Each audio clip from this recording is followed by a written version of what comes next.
अस्सलामुअलैकुम। पेशे खिदमत है अंबर नाग मारिया सीरीज की कहानी ताबूत में आ जाओ, तीसरा हिस्सा। दूसरे दिन कस्तूरी नागिन फिर दिन की रोशनी में बर्फपोश पहाड़ी पर आ गई। गार का मुंह पूरी तरह बंद हो चुका था और अंदर से अंबर मारिया केटी थ्यूसोंग और जूली सॉन्ग की खुशबू तेजी से बाहर निकल रही थी। कस्तूरी नागिन गायब होकर गार के अंदर चली गई। देखा कि ये सब लोग जिस तरह बेहोश होकर गिरे थे उसी तरह बेहोश पड़े थे। कस्तूरी नागिन ने सफूफ की डब्बी उठाकर उसका ढकना बंद किया और वापस महल लाकर लामा के कमरे की अलमारी में रख दिया। वो कमरे से गैबी हालत में निकलकर बाहर जा रही थी कि लामा अपने वजीर के साथ कमरे में दाखिल हुआ। अचानक वजीर ने नाक सुखेड़कर फिजा को सूंघा और बोला, हजूर, यहाँ कोई मौजूद है? लामा ने कहा, यहाँ हम दोनों मौजूद हैं। वजीर बोला, नहीं हजूर, हमारे अलावा भी कोई मौजूद है। लामा मुस्कुराया, तुम शायद ख्वाब में बातें कर रही हो, क्योंकि मैं सिवाय तुम्हारे और अपने किसी को नहीं देख रहा। कस्तूरी नागिन चौकन्नी हो गई। वजीर ने कहीं उसे देख तो नहीं लिया। वो जानबूझकर वजीर के करीब जाकर उसको गौर से देखने लगी, मगर वजीर ने कस्तूरी नागिन को देखा नहीं था। वो कोई जादूगर नहीं था, मगर उसकी हिस्स बड़ी तेज थी। उसने कस्तूरी नागिन के जिस्म की खास बू सूंघ ली थी जो कमरे में मौजूद थी। वो बोला, हजूर, किसी की बड़ी तेज बू आ रही है, कोई यहाँ मौजूद है। लामा वजीर का मजाक उड़ाने लगा। कस्तूरी नागिन जल्दी से बाहर निकल गई। उसके बाहर जाने के बाद वजीर ने कहा, अब वो इंसानी बू यहाँ नहीं है, मालूम होता है कोई रूह यहाँ मौजूद थी जो अब चली गई है। लामा ने संजीदा होकर कहा, हाँ, कभी कभी हमारे बुजुर्गों की रूहें हमारा हाल मालूम करने यहाँ आ जाती हैं। मेरे साथ आओ, तुम्हें मैं वो खास सफूफ दिखाता हूँ। लामा वजीर को अलमारी के पास ले गया, उसे नीली डब्बी दिखाई और बोला, तुम मेरे अपने आदमी हो, मगर मुझे मालूम हुआ है कि देवता मंदिर का पुजारी कुछ आदमियों को साथ मिलाकर मेरे खिलाफ साजिश कर रहा है। ये सफूफ मैंने उनके लिए तैयार करवाया है। वजीर खुश होकर बोला, ये बड़ी अच्छी बात है हजूर, हम उन सबको मारेंगे नहीं, मगर मौत की गहरी नींद जरूर सुला देंगे। लामा बोला, आओ अब जरा देवता मंदिर में चलते हैं, आज वहां देवता के दर्शन करने जरूरी हैं। वजीर और लामा देवता मंदिर की तरफ चल दिए। उस वक्त देवता मंदिर में लोग पूजा वगैरह कर रहे थे। कस्तूरी नागिन भी गोमाती नौकरानी की शक्ल में झाड़ पहुंच कर रही थी कि शोर मच गया। बादशाह लामा की सवारी आ रही है और वजीर भी उसके साथ है। लोग जल्दी जल्दी मंदिर से निकल गए। अब वहां कुछ नौकरानियां, चंद देवदासियां और पुजारी ही रह गया था। पुजारी वाकई कुछ दरबारियों के साथ मिलकर लामा को तख्त से उतार देना चाहता था, मगर ऊपर से वो लामा की बेहद खुशामद करता था ताकि उसे शक ना हो। आज भी वो लामा बादशाह के आगे बिछा जा रहा था। लामा वजीर के साथ नौकरानियों और देवदासियों के करीब से होकर गुजरा तो वजीर चौंक कर आहिस्ता से बोला, हजूर, यहाँ वही खुशबू आ रही है जो मुझे थोड़ी देर पहले आपके कमरे में आई थी। लामा ने रुककर आहिस्ता से पूछा, ये तुम किस खुशबू के बारे में कह रहे हो? वजीर धीमी आवाज में बोला, हजूर, आपके कमरे से मुझे जो तेज इंसानी बू आई थी और मैंने कहा था कि यहाँ कोई है, वही तेज इंसानी खुशबू मुझे यहाँ भी आ रही है। लामा ने कहा, इसका मतलब है कि वो इंसान यहाँ भी है जो मेरे कमरे में आया था? जी हाँ हजूर अनवर, वजीर ने जवाब दिया। लामा कुछ परेशान हो गया। उसने गर्दन घुमाकर इधर उधर देखा। वहां पर नौकरानियां और देवदासियां ही थीं और एक पुजारी था। लामा ने वजीर को एक तरफ ले जाकर कहा, मैं एक एक नौकरानी और देवदासी को बुलाता हूँ, तुम मुझे बताना कि किसके पास से तेज इंसानी खुशबू आ रही है। लामा ने एक नौकरानी को बुलाया। वजीर ने उसके करीब जाकर उसे सूंघा और कहा, नहीं हजूर, दूसरी को बुलाएं। और लामा ने दूसरी नौकरानी को बुलाया। ये माजरा कस्तूरी नागिन ने देखा तो समझ गई कि ये लोग एक खास बू का सुराग लगा रही हैं जो उसके जिस्म से उस वक्त वजीर ने महसूस की थी जब वो गायब होकर लामा के कमरे में गई थी। कस्तूरी नागिन ने फौरन एक खास मंत्र पढ़ा और उसके जिस्म की खुशबू बंद हो गई। जब उसकी बारी आई तो वो लामा के सामने अदब से खड़ी हो गई। वजीर ने कस्तूरी नागिन को सूंघा और सारे हिलाकर बोला, जी नहीं। कस्तूरी नागिन इत्मीनान के साथ आगे चली गई। वजीर लामा को एक तरफ ले गया और बोला, हजूर, मुझे शक है कि वो इंसानी बू जो कल आपके कमरे से आ रही थी वो इन्हीं नौकरानियों या देवदासियों में से किसी की है। लामा ने कहा, तुम्हारा मतलब है कि इनमें से कोई औरत ऐसी है जो गायब हो सकती है? वजीर बोला, जी हाँ हजूर, मुझे यकीन है कि इनमें से कोई देवदासी या नौकरानी ऐसी है जो गायब होकर हमारे राज ले सकती है। लामा परेशान था। वो नहीं चाहता था कि वो अपने दुश्मनों के बारे में साजिश कर रहा है, इसकी किसी को खबर हो, और गैबी औरत हर जगह पहुंच सकती थी। उसने वजीर से कहा, हमें किस तरह मालूम हो कि गैबी औरत कौन है? वजीर कुछ सोचकर बोला, हजूर, इस सिलसिले में हम सोनाली राहबा से मदद ले सकते हैं। वो एक ऐसा अमल जानती है जिसकी मदद से वो रूहों को भी देख लेती है। लामा ने कहा, उसे फौरन मेरे पास लाओ। कस्तूरी नागिन को इसका पता न चल सका। दोपहर के वक्त सोनाली राहबा लामा के खास कमरे में लाई गई। वजीर उसके साथ था। वजीर ने उसे सब कुछ समझा दिया था। लामा ने राहबा से कहा, हम चाहते हैं कि तुम हमारी नौकरानियों और देवदासियों में से ये देखकर बताओ कि इनमें से ऐसी कौन सी औरत है जो गायब होने की ताकत रखती है। क्या तुम ऐसा कर सकती हो? सोनाली राहिबा एक बूढ़ी औरत थी जिसके पास रूहों को बुलाने का मंत्र था। वह रूहों को देख भी लेती थी और उनसे बातें भी करती थी। उसने लामा से कहा, हजूर, मुझे मौका दिया जाए कि मैं अपने तौर पर इन देवदासियों और नौकरानियों से मिलूं। लामा बोला, तुम्हें इसकी इजाजत है। सोनाली राहिबा ने मंदिर में इबादत करने का बहाना बनाया और दूसरे ही रोज देवता मंदिर में जाकर मूर्ति के सामने बैठकर पूजा करने लगी। कस्तूरी नागिन ने उसे देखा तो सोचने लगी कि ये औरत कभी मंदिर में नहीं आई, फिर क्या वजह है कि आज ये खास तौर पर यहाँ इबादत करने आ गई है। उसे दाल में कुछ काला काला नजर आया। वह समझ गई कि यह औरत भी उसका सुराग लगाने आई है। कस्तूरी नागिन ने फौरन एक खास मंत्र पढ़कर अपने जिस्म के चारों तरफ फूंका और उसके जिस्म में जो असल कस्तूरी नागिन छुपी हुई थी उसकी लहरें धुंधली हो गईं। अब कोई बड़े से बड़ा जादूगर भी उसके जिस्म में झांक कर ये नहीं कह सकता था कि यह कस्तूरी नागिन है। वो मुतमईन होकर मंदिर के कामों में लग गई। शाम को राहिबा सोनाली ने अपना अमल पूरा कर लिया तो उसने लामा के हुक्म से हर नौकरानी और देवदासी से अलग अलग मुलाकात की। जब कस्तूरी नागिन की बारी आई तो वो हाथ बांधकर जाकर खड़ी हो गई। तुम्हारा नाम क्या है? राहिबा ने पूछा। कस्तूरी नागिन ने कहा, जी मेरा नाम गोमाती है, मैं यहाँ नौकरानी हूँ जी। राहिबा सोनाली ने अपनी निगाहें कस्तूरी नागिन के आर पार कर दी मगर उसे उसमें कोई नई बात नजर न आई। उसने कस्तूरी नागिन को जाने की इजाजत दे दी। कस्तूरी नागिन बड़ी खुश हुई और अपनी कोठरी की तरफ चल दी। राहिबा ने लामा को जाकर बताया कि मंदिर के किसी देवदासी या नौकरानी में गायब होने की ताकत नहीं है। लामा को इत्मीनान हो गया मगर वजीर कहने लगा, हजूर, हो सकता है कोई बाहर की गैबी औरत आ गई हो। लामा बोला, उसको भी देख लेंगे। उसने राहिबा सोनाली को हुक्म दिया कि वो 24 घंटे होशियार रहे और अगर वो किसी भी औरत या मर्द को हमारे मुल्क में दाखिल होता दिखे तो फौरन उसकी इतला करे। राहिबा सोनाली यकीन दिलाकर चली गई कि ऐसा ही होगा। कस्तूरी नागिन को अभी कुछ देर इसी मंदिर में रहना था और सोनाली राहिबा उसके पीछे पड़ गई थी। ये राहिबा उसकी परेशानी का बायस बन सकती थी। कस्तूरी नागिन ने राहिबा को कुछ देर के लिए रास्ते से हटाने का फैसला कर लिया। एक रात वो अपनी कोठरी से निकलकर राहिबा के मकान की तरफ रवाना हो गई। कस्तूरी नागिन को राहिबा का मकान मालूम था। सर्दी बड़ी सख्त पड़ रही थी, हर तरफ बर्फ ही बर्फ जमी हुई थी मगर कस्तूरी नागिन सर्दी गर्मी से बेनियाज थी। वह तिब्बत की बस्ती की नीम तारीख गलियों में से गुजरती राहिबा सोनाली के मकान की तरफ जा रही थी। गली के कोने में लैंप चल रहा था। इसी जगह राहिबा का मकान था। गली सुनसान थी। कस्तूरी नागिन ने फुंकार मारकर एक सफेद सांप का रूप बदला और राहिबा के मकान की तरफ बढ़ी। जब वह मकान की दीवार पर से होकर राहिबा सोनाली के आंगन में उतरी तो उसे राहिबा के कमरे में रोशनी नजर आई। राहिबा उस वक्त खुदा की इबादत कर रही थी। कस्तूरी नागिन इस बात को भूल गई थी कि राहिबा सोनाली कोई जादूगरनी नहीं है बल्कि एक राहिबा है, यानी एक इबादत गुजार औरत है जो नेक रूहों की दोस्त है और सिर्फ खुदा की इबादत करती है। वह खुद भी बड़ी नेक और पाकीज़ा औरत थी। राहिबा सोनाली कभी झूठ नहीं बोलती थी। अपने दिल को बुरे और गंदे ख्यालों से हमेशा पाक साफ रखती थी। गरीबों और बीमारों की खिदमत करती थी। बुतों की पूजा करने की बजाय सिर्फ एक खुदा की इबादत करती थी जो सारे जहानों का मालिक है। ऐसी औरत के अंदर एक ऐसी रोशनी और ताकत पैदा हो जाती है जो उसे अपने दुश्मनों से महफूज रखती है। जब इंसान इंसानों से डरने की बजाय सिर्फ खुदा से डरता है तो उसका कोई भी दुश्मन कुछ नहीं बिगाड़ सकता। चुनाचे इबादत करते करते राहिबा को महसूस हुआ कि उसका दुश्मन उसकी तरफ बढ़ रहा है। उसने आंखें खोल दी। उसके सामने मेज पर लैंप रोशन था। राहिबा सोनाली के चेहरे पर खुदा की इबादत की रोशनी थी। राहिबा के दिल ने उसे बताया कि उसका दुश्मन सांप की शक्ल में उसकी तरफ बढ़ रहा है।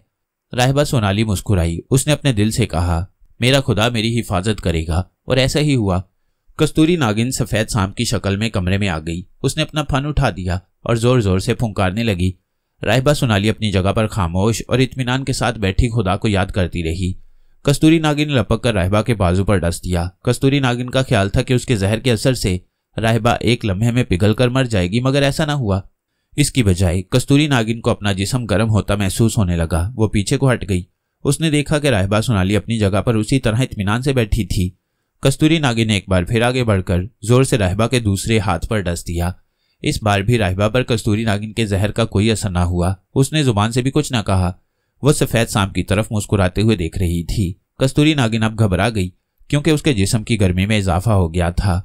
इतने में एक रूह राहिबा के सामने जाहिर हो गई। वह सफेद बादल की तरह थी और जिस्म पर चादर लिपटी हुई थी। उसने राहिबा सोनाली से कहा, मैं इस नागिन औरत को इसके घिनौने जुर्म की सजा दूंगी। राहिबा सोनाली ने कहा, क्या तुम इसे मुआफ नहीं कर सकती? रूह ने कहा, जो इंसान दूसरे इंसान की जान लेने की कोशिश करता है उसे मुआफ कर दिया गया तो वो फिर वही कोशिश करेगा। राहिबा सोनाली बोली, अब मैं कुछ नहीं कहूंगी, सिर्फ इस नागिन औरत की जान बख्शी की दरख्वास्त करूंगी। रूह ने कहा, ऐसा ही होगा। कस्तूरी नागिन सफेद सांप की शक्ल में ये सारी बातें सुन रही थी। उसने फुंकार मारकर बुलबुल बनकर वहां से भाग जाने की कोशिश की, मगर उसे ऐसा न हो सका। उसने दूसरी बार इंसानी शक्ल में आकर कोई तिलिस्म पढ़ना चाहा, मगर इसमें भी वो नाकाम रही। अब तक कस्तूरी नागिन के हाथ पांव फूल गई, समझ गई कि वो किसी मुसीबत में फंस गई है। रूह ने राहिबा से कहा, ऐ नेक और पाक दिल वाली राहिबा सोनाली, मैं इस इंसान दुश्मन नागिन औरत को साथ लिए जा रही हूँ। कस्तूरी नागिन ने उछलकर वहां से फरार होना चाहा, मगर उसका जिस्म जैसे बर्फ की तरह सर्द होकर वहीं जम गया था। वो अपनी जगह से जरा सी भी हरकत न कर सकी। रूह ने हाथ बढ़ाकर कस्तूरी नागिन को उठा लिया और गायब हो गई। राहिबा सोनाली पर यह बात खुल चुकी थी कि यही सांप असल में वो गैबी औरत थी जो लामा के कमरे में दाखिल होकर उसका राज मालूम करना चाहती थी, मगर इसने राहिबा सोनाली को हलाक करना चाहा था, जो कि एक जुर्म है। किसी इंसान को यह हक नहीं पहुंचता कि वो महज अपने फायदे के लिए किसी दूसरे इंसान को हलाक कर डाले। रूह कस्तूरी नागिन को इस जुर्म की सजा में उठाकर अपने साथ ले गई थी। कस्तूरी नागिन सफेद सांप की शक्ल में थी और अगरचे उसका जिस्म सुन्न हो चुका था, मगर वह होश में थी। सब कुछ सुन सकती थी, देख सकती थी, महसूस कर सकती थी। उसने देखा कि रूह उस लिए आसमान की तरफ परवाज कर रही है। कस्तूरी नागिन ने महसूस किया कि वह रोशनी की रफ्तार से भी ज्यादा तेज रफ्तार पर उड़ी जा रही है। कस्तूरी नागिन का दिल बैठने लगा। ये रूह उसे कहाँ लिए जा रही थी? ये सवाल बार बार उसके जहन में उठ रहा था और उसके पास इसका कोई जवाब नहीं था। रूह भी खामोश थी।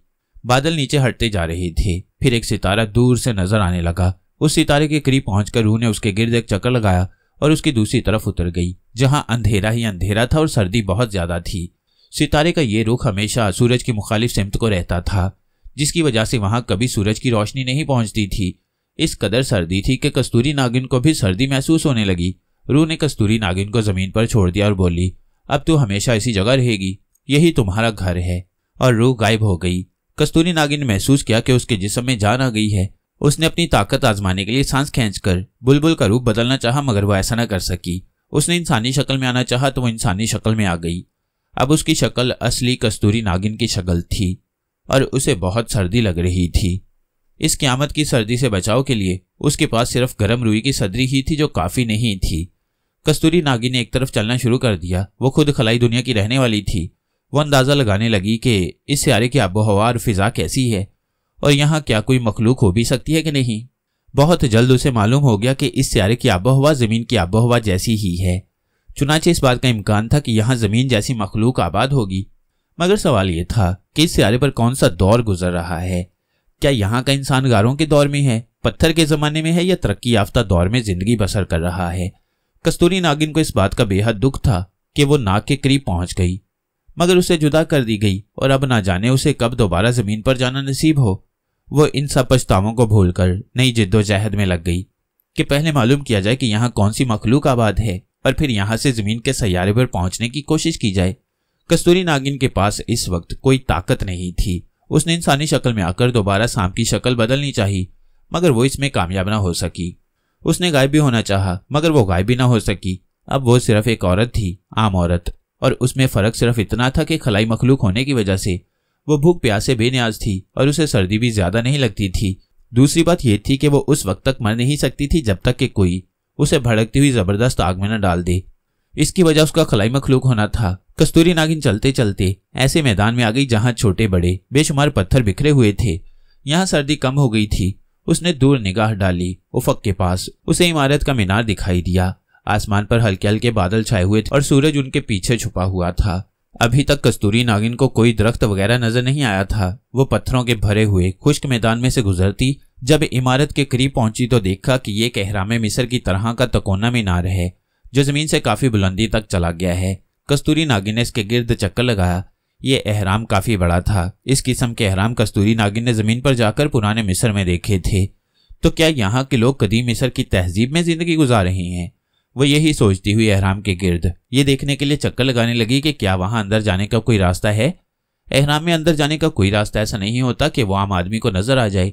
एहरामों के रास्ते हमेशा खुफिया रखे जाते हैं और जब वहां किसी बादशाह या मलका को दफन कर दिया जाता तो उसके खुफिया दरवाजे को भी पत्थरों से बंद कर दिया जाता था ताकि कोई अंदर दाखिल होकर लाश की बेहुरमती ना करे और सोना और जवाहरात चुरा कर न ले जाए। कस्तूरी नागिन को भी कोई रास्ता नजर न आया। वो थक कर वहीं बैठ गई। दिन की रोशनी आहिस्ता आहिस्ता कम होने लगी। फिर बादल भी हट गए और जब सूरज गुरूब हुआ तो नीले आसमान पर सितारे उभर कर चमकने लगे। कस्तूरी नागिन ने गौर से सितारों को देखा। ये एक दूसरे निजाम में शमसी के सितारे थे। उनके बुर्ज और कुतबी सितारे मुख्तलिफ थे और उनकी चमक भी कुछ मतलब थी। कस्तूरी नागिन ने खलाई मखलूक होने की वजह से अंदाजा लगाया कि यहाँ की जमीन अभी अपने इब्तदाई दौर में है। रात का अंधेरा छाने की वजह से कस्तूरी नागिन ने फैसला किया कि वो दिन निकलने पर आगे जाकर किसी शहर या बस्ती का सुराग लगाने की कोशिश करेगी। वो एहराम के पत्थरों से टेक लगाकर बैठ गई। उसे नींद तो नहीं आती थी, मगर उसने आंखें बंद कर लीं और सोचने लगी, अगर यहाँ कोई इंसानी सोसाइटी उसे मिल गई तो वो किस तरह वहां से निकलकर जमीन पर वापस जाने की कोशिश करेगी, क्योंकि उसे हर हालत में वहां से निकलकर जमीन पर जाना और नाग को अपने कब्जे में करना था। नागिन माँ की हड्डी उसके पास नहीं थी। ये हड्डी उसने तिब्बत के मंदिर में वाक़े अपनी कोठरी में जमीन के अंदर दफन कर रखी थी। कस्तूरी नागिन देर तक आंखें बंद किए बैठी रही। चारों तरफ गहरी खामोशी छाई हुई थी। इस खामोशी में कभी कभी हवा के चलने की सरसराहट सुनाई दे जाती थी। अभी तक कस्तूरी नागिन को वहां का कोई दरिंदा परिंदा जानवर या रेंगने वाला कीड़ा भी नजर नहीं आया था। उसने सोचा कि यहाँ किसी नागिन सांप को आवाज देनी चाहिए। हो सकता है उसकी ये ताकत अभी उसके पास हो और अगर कोई नागिन सांप आसपास मौजूद हो तो आ जाए। कस्तूरी नागिन ने फौरन आंखें खोल दी और पुकार मारकर सांप की आवाज में कहा, अगर आसपास कोई नागिन सांप है तो मेरे सामने आए, मैं खलाई नागिन बोल रही हूँ। कस्तूरी नागिन बड़ी हैरान भी हुई और खुश भी कि एक नीली पीली धारियों वाला सांप एहराम के पत्थरों में से निकलकर उसके सामने आ गया। अंधेरे में उसकी खाल पर बनी हुई नीली और पीली धारियां चमक रही थीं। ये 2 फुट लंबा सांप था और उसके तिकोने सर पर गोल धारियां बनी हुई थीं। सांप ने आते ही अपना फन खोलकर ऊपर उठाया और 2 बार झुकाया, फिर बोला, मैं नागिन सांप हूँ, तुम्हारी आवाज सुनकर आया हूँ। कस्तूरी नागिन ने पूछा, क्या तुम्हें मालूम है मैं कौन हूँ? नागिन सांप बोला, हाँ मैं जानता हूँ कि तुम खलाई नागिन हो। तुम्हारा सैयारा यहाँ से 2 करोड़ मील दूर है। यहाँ की तमाम नागिनों पर फर्ज है कि वो तुम्हारी आवाज पर सामने आए और अगर तुम्हें मदद की जरूरत हो तो तुम्हारी मदद करें। कस्तूरी नागिन बहुत खुश हुई। उसे अंधेरे में रोशनी की किरण नजर आ रही थी। उसने पहला सवाल यह किया कि ये कौन सा सैयारा है जिसकी फिजा जमीन के सैयारे जैसी है और यहाँ कोई मखलूक आबाद है? नागिन सांप ने कहा, नागिन मलका, आपने यहाँ आकर बड़ी गलती की है, क्योंकि ये एक आंख वाली मखलूक का शहर है। यहाँ अगर कोई ऐसा शख्स आ जाए जिसकी 2 आंखें हों तो ये लोग उसे जिंदा नहीं छोड़ते और तरह तरह की अजियत देकर मार डालते हैं। कस्तूरी नागिन को फिक्र लगी कि उसके पास तो कोई ताकत भी नहीं है, कहीं सचमुच वो हलाक ही ना हो जाए। अगरचे उसे खंजर तलवार से हलाक नहीं किया जा सकता था, लेकिन ये लोग उसे आग में झोंक कर मार सकते थे। कस्तूरी नागिन ने कहा, क्या तुम सच कह रहे हो नागिन सांप बोला, हाँ नागिन मलका, मैं इसी शहर में पैदा हुआ हूँ। मेरे सामने किसी दुनिया से एक ऐसी औरत आ गई थी जिसकी 2 आंखें थीं। उन लोगों ने उसे पकड़ लिया। पहले तो उसकी खूब आवभगत की, फिर उसके जिस्म की खाल उतारकर उसमें घास भर दिया और जिंदा दफन कर दिया। मैं आपको यही मशवरा दूंगा कि आप यहाँ से चली जाएं। कस्तूरी नागिन ने कहा, मेरे पास कोई ऐसा जरिया नहीं कि जा सकूं, मुझे यहाँ एक रूह फेंक गई है। नागिन सांप बोला, तो फिर आप इस एहराम के अंदर छुप जाएं, क्योंकि एक आंख वाली मखलूक के सिपाही यहाँ रात को भी गश्त लगाते रहते हैं। मगर नागिन मलका, आप तो जो चाहे रूप बदल सकती हैं। कस्तूरी नागिन ने उसे साफ साफ बता दिया कि मेरी ताकत किसी वजह से छीन ली गई है और मैं ना तो गायब हो सकती हूँ, ना सांप बन सकती हूँ और ना कोई परिंदा जानवर बनकर उड़ सकती हूँ। नागिन सांप ने कहा, तो फिर आप इस एहराम में छुप जाएं, नहीं तो ये मखलूक आपको जिंदा नहीं छोड़ेगी। कस्तूरी नागिन ने कहा, क्या तुम मेरी मदद नहीं कर सकते? नागिन सांप बोला, मैं आपकी इससे ज्यादा मदद नहीं कर सकता कि आपको एहराम में जान बचाकर छुप जाने का मशवरा दूं, क्योंकि मेरे पास कोई ऐसी जगह नहीं जहां आपको छुपा सकूं।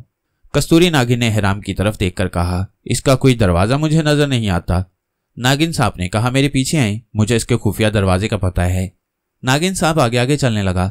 कस्तूरी नागिन उसके पीछे चल रही थी। नागिन सांप एक खुफिया दरवाजे में से कस्तूरी नागिन को एहराम के अंदर ले गया।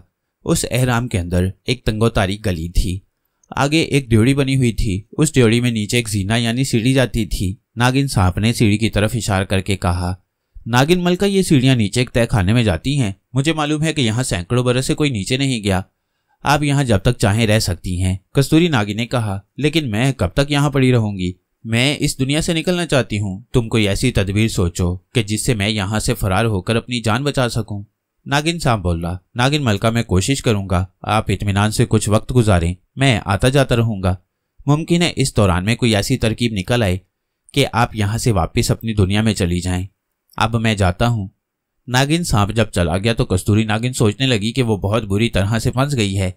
अब खुदा जाने कब उसे वहां से निकलना नसीब होगा। मुड़कर देखा, वहां कोई भी नहीं था। कस्तूरी नागिन जल्दी से बाहर निकल आई। वह वापस अपने पहले वाले तहखाने में आ गई। यहाँ उसने एक तरफ जगह साफ की और दीवार से टेक लगाकर बैठ गई। अब उसे यही उम्मीद थी कि शायद नागिन सांप उसके लिए कोई तदबीर पैदा करे कि वो वहां से फरार हो सके। खुदा जाने यह एक आंख वाली मखलूक यहाँ कहां से आ गई थी। कस्तूरी नागिन हर हालत में अपनी जान बचाना चाहती थी। वक्त का वहां उसे कोई एहसास न था। चारों तरफ अंधेरा ही अंधेरा था। उस अंधेरे में सिर्फ कस्तूरी नागिन या कोई दूसरा सांप ही देख सकता था। बाहर दिन गुजर गया था। शाम के बाद रात का अंधेरा हर तरफ फैल गया था। अचानक कस्तूरी नागिन को घोड़ों के टापों की आवाज सुनाई दी। उसने इस आवाज पर कान लगा दिए। घोड़े एहराम के इर्द गिर्द चक्कर लगा रहे थे। कस्तूरी नागिन को याद आ गया कि सांप ने कहा था कि एक आंख वाली मखलूक के सिपाही रात को भी गश्त लगाते हैं। जरूर ये गश्त लगाने वाले सिपाही होंगे। वो इत्मीनान से बैठी रही। उसे यकीन था कि खुफिया दरवाजे का उनको पता नहीं है और वो अंदर नहीं आएंगे। फिर घोड़ों की टापों की आवाज रुक गई और आदमियों के बातें करने की आवाजें आने लगी। ये 3-4 आदमी थे जो एक ऐसी खलाई जुबान में बातें कर रहे थे जो कस्तूरी नागिन भी बड़ी मुश्किल से समझ रही थी। उनकी आवाजें ऐसी थीं जैसे आदमी सोते हुए खराटे ले रहा हो। वो खराटों की जुबान में बातें कर रहे थे। उनमें से एक ने कहा, इंसानी कदमों के निशान एहराम के अंदर जा रहे हैं। कस्तूरी नागिन कांप उठी। एक आंख वाली मखलूक के सिपाही उसके कदमों के निशान लेते खुफिया दरवाजे पर पहुंच गए थे। कस्तूरी नागिन से सख्त गलती हो गई थी कि वो अपने कदमों के निशान नहीं मिटा सकी थी। वो जल्दी से तहखाने से निकलकर गली में भागी कि उस तहखाने में जाकर छुप जाए जहां छत से ताबूत लटक रहा था। दूसरी तरफ सिपाही खुफिया दरवाजे में से अंदर आ गए। ये एक आंख वाले ऊंचे लंबे तिरंगे आदमी थे जिनके हाथों में लंबी लंबी तलवारें थीं। उनके चेहरों पर सिर्फ एक आंख थी। ये आंख सुरख थी और माथे पर लगी हुई थी। उस आंख में से रोशनी निकल रही थी। ये 4 सिपाही थे। वो ड्योढ़ी में आकर इधर उधर देखने लगे, फिर तहखाने में घुस गए। उधर कस्तूरी नागिन ताबूत वाले तहखाने में उतरकर कोने में छुपकर बैठ गई। उसे खतरा था कि सिपाही यहां भी जरूर आ जाएंगे। वो परेशान भी थी और घबराई हुई भी थी। उसकी समझ में नहीं आ रहा था कि वो कहां छुपे। उसे आदमियों के कदमों की आवाजें भी आने लगीं। सिपाही एहराम की गली में से गुजरकर ताबूत वाले तहखाने की तरफ आ रहे थे। कस्तूरी नागिन उठकर दरवाजे की सीढ़ियों की तरफ आ गई। अब उसे सांप के खराटों वाली आवाजें साफ साफ सुनाई दे रही थीं। कस्तूरी नागिन अब बहुत ज्यादा घबरा गई। अचानक उसने देखा कि छत के साथ लटकता हुआ ताबूत आहिस्ता से नीचे आ गया और उसका ढकना अपने आप खुल गया और उसमें से किसी ने ठंडे सांस जैसी आवाज में कहा, ताबूत के अंदर आ जाओ। कस्तूरी नागिन को जान बचाने की फिक्र पड़ी थी। वो सोचे समझे बगैर ताबूत की तरफ बढ़ी। उसने देखा कि ताबूत खाली था। वो जल्दी से उसमें उतर कर लेट गई। जो ही वो ताबूत में लेटी, ताबूत का ढकना बंद हो गया और ताबूत अपने आप ऊपर चला गया। अब वो पहले की तरह फर्श से 6-7 फुट ऊंचा छत से लटक रहा था। इतने में एक आंख वाले सिपाही तहखाने में आ गए। उन्होंने तहखाने में मशाल की रोशनी में चारों तरफ देखा। वहां कोई नहीं था। एक सिपाही बोला, वो यहां से भाग गया है। दूसरे ने कहा, हम उसे जल्द पकड़ लेंगे। हमारे तिलिस्मी थाल ने बताया था कि यहाँ 2 आंख वाला कोई इंसान वारिद हुआ है और तिलिस्मी थाल कभी झूठ नहीं बोलता। आओ हम बाहर चलकर उसे तलाश करते हैं। और सिपाही तहखाने से निकल गई। जब चारों तरफ गहरा सन्नाटा छा गया तो कस्तूरी नागिन ने ताबूत में गर्दन उठाकर देखा। ताबूत बिल्कुल उसके साइज का था। अब उसे ठंडी सांस जैसी पुरस्कार आवाज का ख्याल आया जिसने उसे ताबूत के अंदर बुलाया था। कस्तूरी नागिन ने उठकर बैठना चाहा, मगर ताबूत का ढकना मजबूती से बंद था और वो उठकर बैठ नहीं सकती थी। कस्तूरी नागिन ने आहिस्ता से कहा, क्या तू कोई नेक रूह है जिसने मेरी जान बचाई? उसे कोई जवाब न मिला। कस्तूरी नागिन ने एक बार फिर कहा, तुम्हारा शुक्रिया है नेक दिल रूह, तेरी वजह से मेरी जान बच गई, मगर अब मुझे ताबूत से भी बाहर निकाल, नहीं तो मैं यहाँ पड़े पड़े एक दिन मर जाऊंगी। इस बार भी कोई जवाब न मिला। कस्तूरी नागिन घबराई कि कहीं वो हमेशा के लिए ताबूत में बंद होकर तो नहीं रह गई। उसने दोनों हाथों से ताबूत के ढकने को ऊपर उठाने की कोशिश की, मगर ताबूत का ढकना इतनी मजबूती से बंद किया गया था कि वो जरा सा भी ना हिला। कस्तूरी नागिन ने गुस्से में कहा, तुमने मुझे यहाँ क्यों बंद कर दिया है? अब उसे ठंडे सांस वाली आवाज सुनाई दी, ये ताबूत एक मुद्दत से तुम्हारा इंतजार कर रहा था, अब तुम क़यामत के दिन ही बाहर निकलोगी। कस्तूरी लरस गई। वो मौत से बचने की कोशिश में मौत के ताबूत में चली गई थी। उसने जोर जोर से ताबूत के ढकने को लातें मारनी शुरू कर दी। ठंडी सांस वाली आवाज आई, थोड़ी देर बाद तुम्हें नींद आ जाएगी, फिर तुम हाथ पांव नहीं हिला सकोगी। और ऐसा ही हुआ। थोड़ी देर बाद कस्तूरी नागिन पर गनूदगी छाने लगी। वो बड़ी कोशिश करके आंखें खोलती, मगर नींद की वजह से वो दोबारा बंद हो जाती। उसका जिस्म भी सुस्त पड़ने लगा और फिर उसे नींद आ गई। ये इतनी गहरी नींद थी कि कस्तूरी नागिन को फिर होश न रहा। एक आंख वाले सिपाही वापस महल में चले गए। इस महल पर एक संगदिल जल्लाद हुकूमत करता था जिसकी एक आंख थी। जब उसको सिपाहियों ने बताया कि 2 आंखों वाली औरत एहराम में कहीं नहीं मिली तो वो गुस्से से बोला, मेरा तिलिस्मी थाल गलत बात नहीं करता, जाओ और एहराम के इर्द गिर्द उस औरत को तलाश करो, हम खुद उसकी खाल उतार कर उसमें पत्थर भरना चाहते हैं। जब सिपाही चले गए तो एक आंख वाला जल्लाद दूसरे कमरे में आया। यहाँ एक तांबे का थाल दीवार के साथ लगा था। जल्लाद बादशाह उसके सामने जा खड़ा हुआ और बोला, खलताश, 2 आंख वाली औरत मेरे आदमियों को नहीं मिली, वो कहाँ है इस वक्त? ताबूत के थाल पर एहराम की तस्वीर उभरी। इसका मतलब था कि वो औरत एहराम के अंदर ही है। जल्लाद बादशाह ने कहा, मगर मेरे आदमियों ने तो सारा एहराम छान मारा है, वो कहते हैं कि औरत कहीं नहीं है। थाल पर एहराम धुंधला होकर गायब हो गया और एक बार फिर उभर आया। इसका मतलब था कि औरत एहराम के अंदर ही है। जल्लाद बादशाह ने फौरन ताली बजाकर अपने मुहाफिजों को बुलाया और हुक्म दिया, अभी जाकर एहराम की तलाशी लो, हमारी दुश्मन औरत वहीं कहीं छुपी हुई है। मुहाफिज फौरन घोड़ों पर सवार होकर एहराम की तरफ दौड़े। एहराम में वही सन्नाटा और अंधेरा छाया था। वो मशाले रोशन करके एहराम के खुफिया दरवाजे से अंदर गई और उन्होंने एक एक तहखाने को देख डाला, मगर औरत उन्हें कहीं भी न मिली। एक मुहाफिज ने कहा, इस ताबूत में क्या है, इसे भी उतार कर देखो। दूसरा मुहाफिज कहने लगा, ये एहराम की ड्राउनी बदरू का ताबूत है जो हमारे दादा परदादा के जमाने से यहाँ लटका हुआ है। इसे आज तक कोई नहीं खोल सका। इसमें वो औरत कैसे जाकर छुप सकती है?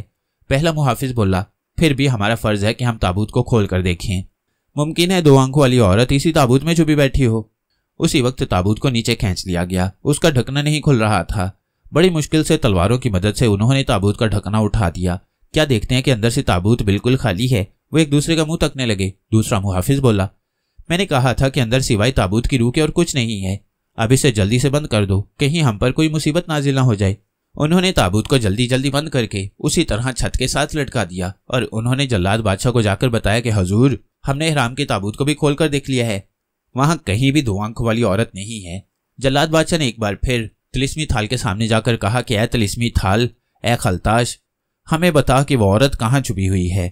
खलताश पर एक बार फिर एहराम की तस्वीर उभर आई और थोड़ी देर रहकर गायब हो गई। जल्लाद बादशाह अजीब परेशानी में फंस गया।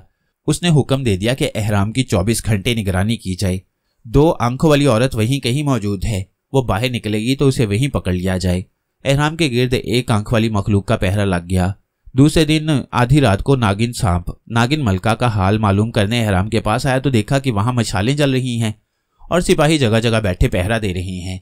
नागिन सांप अंधेरे में रेंगता हुआ खुफिया दरवाजे से एहराम के अंदर दाखिल हो गया। वो सीधा ड्योढ़ी वाले तहखाने में पहुंचा। वहां नागिन मलका मौजूद नहीं थी। नागिन सांप को हैरानी हुई कि वो तो नागिन मलका को इसी तहखाने में ठहरे रहने को कहकर गया था, फिर वो कहाँ चली गई। वो रेंगता हुआ दूसरे और फिर तीसरे तहखाने में आ गया। उसने सारे ही तहखाने देख लिए, नागिन मलका कहीं भी नहीं थी। अब सिर्फ कोने वाला तहखाना रह गया था जहां ताबूत लटक रहा था। नागिन सांप उस तहखाने में आ गया। उसने छत के साथ लटकते हुए ताबूत को देखा तो सोच में पड़ गया कि नागिन मलका इस ताबूत में नहीं जा सकती, फिर वो आखिर कहाँ चली गई। नागिन सांप ने फौरन सांप की जुबान में नागिन मलका को आवाज दी। जवाब में नागिन मलका की आवाज न आई। सांप ने 3-4 बार उसे पुकारा, मगर हर बार जवाब में खामोशी छाई रही।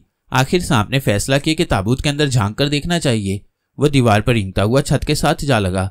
वहां से रेंगकर वह जंजीर पर से होता हुआ ताबूत के ऊपर आ गया। ताबूत के चारों तरफ घूमकर देखा, सिर्फ एक छोटा सा सुराख था।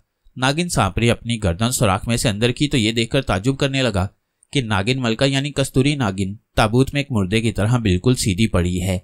नागिन सांप ताबूत के अंदर दाखिल हो गया। उसने कस्तूरी नागिन के मुंह के पास जाकर गौर से देखा। कस्तूरी नागिन का सांस चल रहा था। इसका मतलब था कि वो मरी नहीं थी, जिंदा थी, मगर वो बेहोश थी।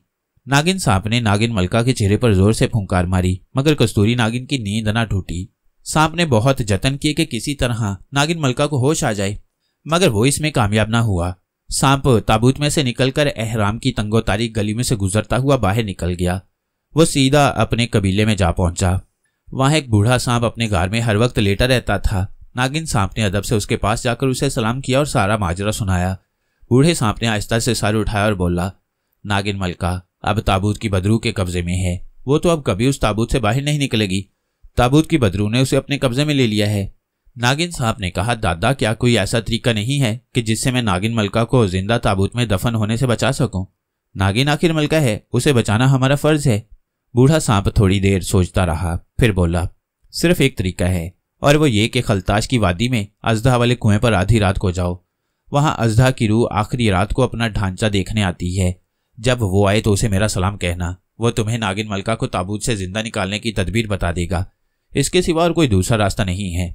नागिन सांप दूसरे दिन आधी रात को खलताश वादी में अजदा के कुएं पर जाकर बैठ गया। ये कुआं खुश्क था और इसके नीचे कूड़े करकट में एक अजदहे का बहुत बड़ा हड्डियों का ढांचा पड़ा था। नागिन सांप ढांचे के पास एक तरफ होकर बैठ गया।